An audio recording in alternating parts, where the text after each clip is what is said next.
Saudi আরবের রিয়াদে এক প্রবাসী বাংলাদেশিকে অপহরণ ও অমানসিক নির্যাতনের পর মুক্তিপণ আদায়ের অভিযোগ উঠেছে একটি সংঘবদ্ধ চক্রের বিরুদ্ধে। এই জিম্মি চক্রের মূল হোতা লাইক মিয়া ওরফে কালা সম্প্রতি দেশে ফিরেছেন বলে জানা গেছে।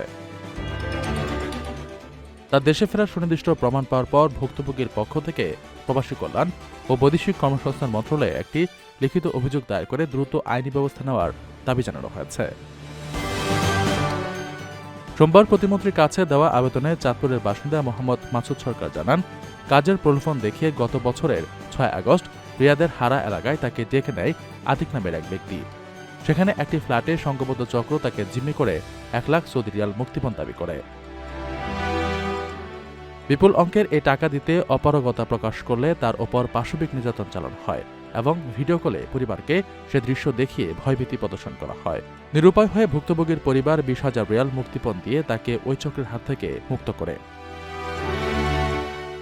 মাসুদ সরকার এই অপহরণ ও নির্যাতনের ঘটনায় জড়িতদের মধ্যে সিলেটের বাসিন্দা লাইক মিয়া, আতিক ও সুজনকে শনাক্ত করেছেন।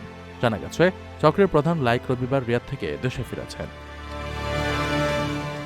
প্রবাসী কল্যাণ মন্ত্রণালয়ে দেওয়া আবেদনে অভিযুক্তদের বিরুদ্ধে কঠোর আইনি ব্যবস্থা ও ক্ষতিপূরণ আদায়ের আবেদন করা হয়েছে। একই সাথে রিয়াদে প্রবাসীদের জিম্মি করার এমন উদ্বেগজনক অপরাধ দমনে কার্যকর পদক্ষেপ নেওয়ার আহ্বান জানানো হয়েছে। প্রবাসীদের জন্য নির্মাণ হচ্ছে দেশের প্রথম স্মার্ট সিটি, যেখানে থাকছে স্কুল, মসজিদ, হাসপাতাল, সুইমিং পুল, হেলিপ্যাড, পাঠাগার, জিম, সুপারমার্কেট, শিশু পার্ক সহ সকল নাগরিক সুবিধা। মাত্র ৩০ লাখ টাকা বিনিয়োগে মিলছে আকর্ষণীয় ফ্ল্যাট।